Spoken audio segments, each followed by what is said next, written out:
handle the truth. Hey everybody, welcome back. Welcome back. Saturday Night Cell Block. How's everybody doing on this cold ass night?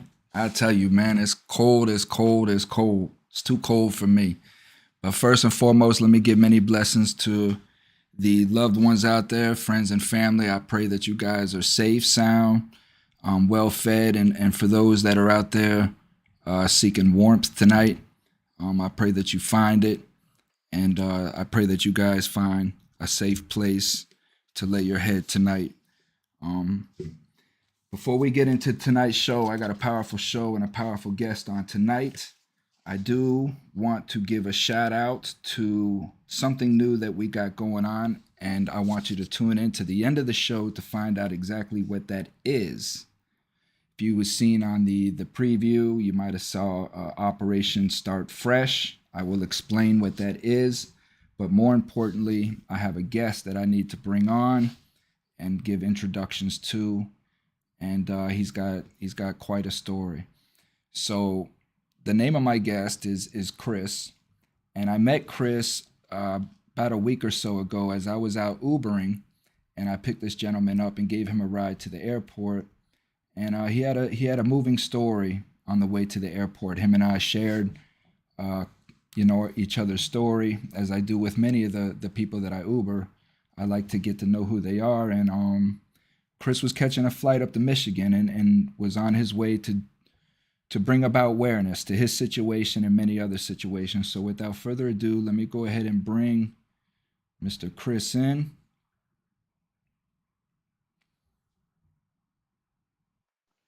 Chris, how you doing, partner? I'm doing all right. How are you? I'm blessed, man. I'm blessed. Just trying to do what we can do. So, give my listeners a brief rundown of who you are and what's going on, partner. All right. So my name's Chris. I'm originally from North Carolina, but I went to Tampa in 2006, and I've been homeless off and on. When I was 13, my mom went to prison um, because the guy that she was addicted to heroin and crack, and the guy that she was with, that she left my real father for, um, he's the one that turned her on to the heroin and crack, and it just went down. Like, he was very abusive while I was living there, and from the time I was like 13 from 10 to 13, and at that point, that's whenever I had moved back to my real father's. Because of the abuse, I had stood up to him, and I just told my mom when she came home one day from work that I wanted to go back to my real dad's. So I went back and I lived with him, and then a couple years later, maybe 2 years later, my sisters came, and they revealed that my stepfather had been sexually molesting them. So whenever that came out, my father took them to the authorities to report it, and whenever they reported it, they were said that they were scared because they were really young, and they didn't clarify that my mom wasn't present at the time while the sexual abuse was happening. So she ended up getting charged as like the same thing that he got charged with, first degree sex offense with a child. And only thing is she got a extra charge of incest because they were family members. So she took it to jury trial. It was in two different counties because they were moving around in motels and stuff like that at the time. So in one county, she was found not guilty, and in the other county, she was found guilty, and she was sentenced to 420 months to 513 months. And she's been in there since 96. But she wasn't present at the time of this sexual molestation. She was out prostituting or doing whatever to get the money to support their drug habit. And he was at the room or whatever babysitting my sisters. And my sister Tammy has passed away as of August the 20th of 2021, and she was the main victim in the case. And my younger sister is still alive, but they both recanted their testimony. They put my 8-year-old sister on the stand to testify against my mom when she was 8, and so, yeah, that's pretty much the story of my mom and how she's been in prison 26 years. And she's in North Carolina, Yeah, in Anson, Correctional Institute for Women. and her case is being looked at by the Innocence Project. Correct. So, first and foremost, partner, I'm sorry that you've been living with all of this, you know. And this is what a lot of my channel is, and to bring awareness to these situations so that people can understand, you know, why we are the way that we are, you know, and the trauma that we're dealing with. So, like how has that affected you? You know, you said 13 years old. What happened after all of this?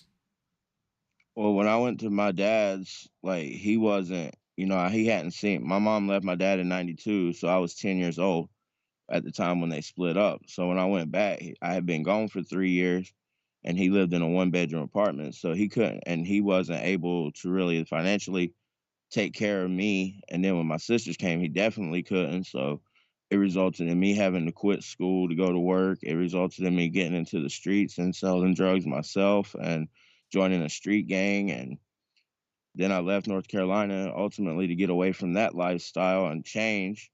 That's how I ended up in Florida originally, and I've been homeless off and on my whole life, pretty much due to that. I mean, I've been on and off the streets. Like, I'm right back on the streets now because of going to see my daughter who lives in Florida. So, you know, Yeah, that was a story that you shared with me, that you had the opportunity to come down here and stay with your daughter, and to you, for the like you said, you know, you sleeping outside and all of that was irrelevant when it came to seeing your daughter. right, it's more important for me, in my opinion, to spend time and make memories with my daughter, and for her to know that I love her is more important than anything because I feel like we're not promised tomorrow or next year or, so time is of the essence. And Yeah, yeah. So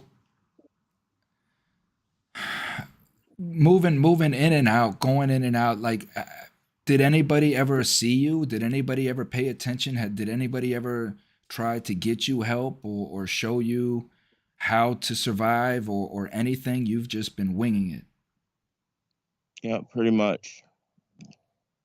I mean, there's been times I've been married and, I've been divorced and I've done good. And then there's always like something that happens like that. Mostly it's revolving having to leave where I'm at, where I'm doing good at to go back to where my daughter's at, you know, like I end up missing her, or, I have to start over again, or a relationship goes wrong because of my trauma. Like, I guess I have a bunch of abandonment issues and stuff like that. So, Oh, I'm sure you got a lot of issues dealing with trust, you know, things of that nature. So, what would it take for you to be able to get your daughter back? If you were able to get into a secure location, have a job, things of that nature, would you be able to get your daughter back? I mean, me and my daughter's mother have a very good co-parenting relationship. She has her own relationship, and she's very like she works with me a lot, like my visitation and like me have been able to spend time with my daughter as long as I have a place to live. So That's the main. she don't slander you or anything to your daughter or anything like that. No, Oh, no, no. that's good, man. That's good. And how does your daughter look at you? I mean, does she know your situation, or she just? Yeah, my daughter loves me. As a matter of fact, when I was down there for Christmas, I was on the streets. Her Christmas present to me was a knife. She said, "Daddy, you're on the street." She said, "You need something for protection." Hmm. So she gave me a knife for Christmas. But yeah, Yeah, she probably worries about you, man. she's 10 years old. She's seen me on the streets a lot during her life, but she knows that her daddy loves her. That's got to be a lot for her to deal with as well, and probably for her mom to try to explain, because I'm sure there's questions. I'm sure there's Oh yeah. questions. So, what is it that you're doing now? What is your goal now? What's your plan, Chris? I mean, I want to do a walk, honestly. Like it ain't that I want to do it. I feel like I'm led to do it because of like the stuff that I've seen, especially this last time I've been on the streets in Tampa. Like I've been on the streets, like I said, off and on numerous times in Tampa since 2006. And this time it was the worst that I've experienced out there. Like as far as like no resources for showers, no food, like unless you can make it to the Trinity Cafe, you're not really eating. And I mean, on the weekends, there's a couple of churches like Thorn Ministries and stuff like that that they feed, but not everybody has access to get across town to get to those places. And I mean, I want to walk and raise money and raise awareness to homelessness, and I want to ultimately open up my own shelter facility with like a tent city and that's completely um, funded by the people, no government, no you know no grants or nothing, just the people to donate and run and volunteer and stuff like that to run the shelter. And I want to do like medical clinic, dental clinic, a pet clinic, all that stuff. But I think I can walk around the country in a year and a half. I walked from West Palm Beach to West Virginia in 2014 to raise awareness for homelessness. It was called Walk for Humanity. I still have my Facebook page, but I changed the name from Walk for Humanity to Houselessness Isn't a Crime. But Yeah, amen. And for those that are listening, you can follow Chris on Facebook. I told Chris that he can post to my timeline things that he's got going on as well. Chris, what's your Cash App? it is G Money 82813, G Money and eight two eight one three. it's all lowercase, like the G Money. Okay. And so as far as tonight, you were telling me before we came on, you're at a friend's house. He's letting you stay there just to get warm, charge your phone, things of that nature. But when they go to sleep, you got to Yeah, I gotta go. and so where do you go? Usually downtown, um, somewhere, find somewhere I can sleep by a building or something. I got a blanket and about 4 hoodies that I'm wearing and these gloves. I'm actually currently outside now. And you're up there in Grand Rapids, Michigan, right? Big Rapids is about 45 minutes north of Grand Rapids. Big Rapids. And what's the temperature outside? When I walked out here, it was 19. 19 degrees. Hmm. Well, I'll pray for you tonight, man, and I mean, what can I say? What can I say? I pray for you, and I pray that things will get better, and I'll do whatever I can to bring awareness to your situation, and maybe we can find a spot down here for you with Coming Home Coalition, and because the homelessness down here in Tampa is getting very bad. We're getting ready to have an event, which I'm going to announce here shortly what this event is, and just start bringing awareness to the homelessness in this area and things to do. And we definitely have a fit for you down here to implement programs, because what this whole thing is about is living experience. I want individuals with living experience in each category, because who else knows better about homelessness than somebody who's been in the street for the length of time that you have. So um you have a lot of potential. I mean, you're smart, you're articulate. You definitely have a heart of gold from what I've seen.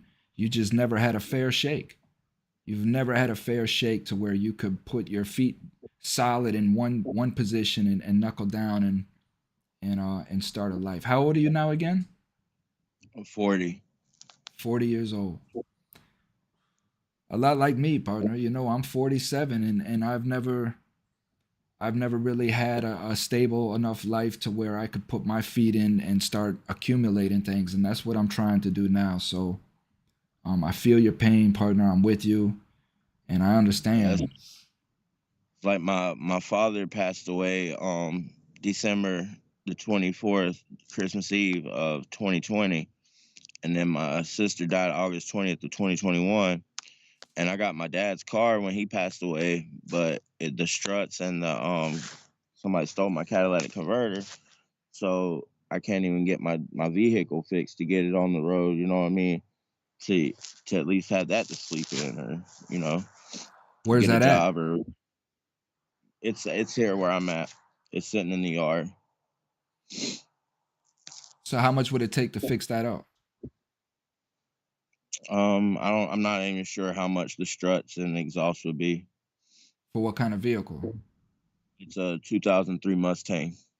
2003 Mustang. Okay.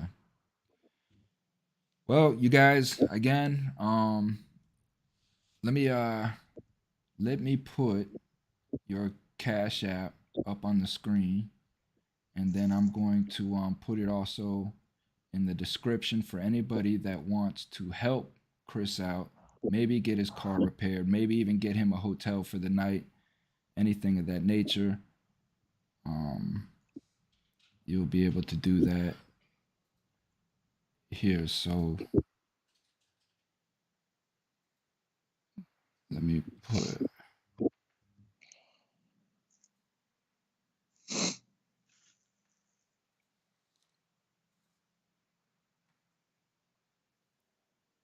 What's the Cash App again?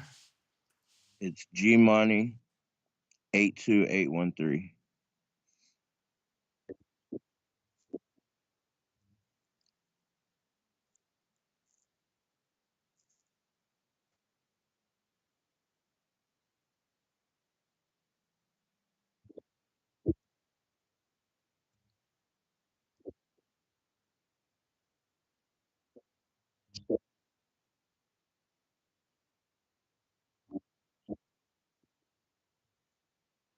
Find out how much it costs to get his car fixed, things of that nature. You can contact him, keep up with him on Facebook through Messenger, and And out there, my little sister, she's homeless too in Michigan up here. She's in Muskegon though. She sleeps in her car. how much does a room go for up there tonight? I'm not sure. Probably maybe around 80 something, maybe. $80 Guessing. for a room. Big Rapids, okay. Yeah. All right. Well, I wish you luck, partner. Like I say, you'll be in my prayers tonight, and hopefully something comes through. We can get something going for you. Thank you. It's a Absolutely, man. blessing. And just stay up with me, and we'll keep in touch, partner. All right. Yes, sir. God bless you. God bless you. Thank you for your work. All right. Thank you for what you do, partner. Thank you.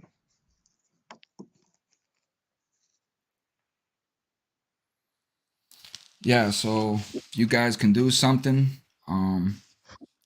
just hit him up, and let's at least try to get the man a good room tonight.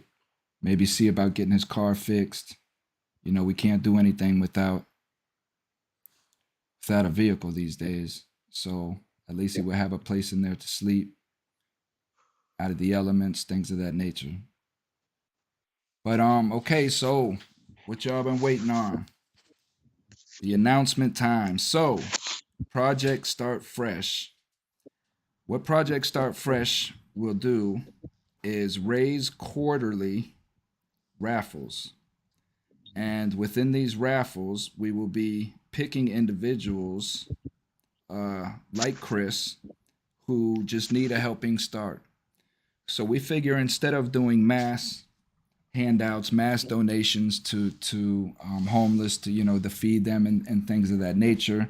Yes, we do that as well, but we will take one particular individual that has had just a rough start, rough life, whatever you call it. But these will be individuals that do want to change their life. They just need a fresh start. They just need a kickstart. So, um, what Fresh Start is a project that is designed to assist the homeless with their journeys to self sufficiency. Our goal is to take our candidates on a path to self sufficiency. Our first candidate has started his path but still needs help. We are raising funds to help him find a place so he can get his children back and he can get off the street. You can go to our website to see his story. So, what I have here is the website. This is what it looks like when you go to Project Start Fresh. You'll go to www.cominghomecoalition.com and you will click on Project Start Fresh. It will take you here. And you can read all about what we have going on. So our first value pack is yes, Tampa Bay Tampa Bay Rays baseball tickets for 2, valued at $112 for the package, and it is to one of the regular season home games. You would click here to enter. It will take you to the screen here, and you choose your 1 or 2 tickets. And that is all. You will get an email from that point, and you will download your electronic ticket, and then we will have the raffle drawing March 25th live on show. So please go, and donations are not required. It is free to play. Entries are free, but we do ask that you donate whatever you can. I think we set it for $1 donation per ticket, but it is free. Entry is free. You do not have to donate, but we do ask because, again, this is for Eddie, raising awareness, raising money to try to help Eddie get back on the street, off the street, not on the street. But that is that. Tampa Bay Rays tickets. So each quarter we would be giving away packages. I mean, some of these packages are valued at $800. So we'll have a lot of great things. As for the Tampa Bay Rays tickets, you do not have to be in Tampa Bay. You can send the tickets. You could do whatever you want with the tickets if you do win. Again, it is all for raising money to help the individual Eddie. You can read his story and see who that is on www.cominghomecoalition. And that's really all I got for tonight, guys. You know, I really wanted to bring awareness to Chris and what he's got going on. And if anybody can help, again, he's up in the Big Rapids, Michigan area. If anybody has any idea, organizations, anything that can help Chris get out of the cold tonight, things of that nature. So please look out there. Until then, we'll see you Tuesday night for Black vs. White. I do not know the status of that show. It's still in pilot, so maybe not. But we will definitely be back Thursday night for Thursday Night Get Right with Demetrius Knuckles-Eel. My co-host passed out on me. This guy. But man, let me tell you, if you follow him on Facebook, you know that Demetrius does a lot of things, feeds a lot of people, helps a lot of people. This man is constantly moving, so I forgive him. But we will be back Thursday night. Until then, you guys stay safe, stay sound, stay blessed, stay humble, love your neighbor, stop judging people. Judge only who's in front of you for what that person is, not anything else. Let's be kind. 2023 is about uniting our neighborhoods, coming together, and that is all. Peace. Thomas Freemy loves y'all.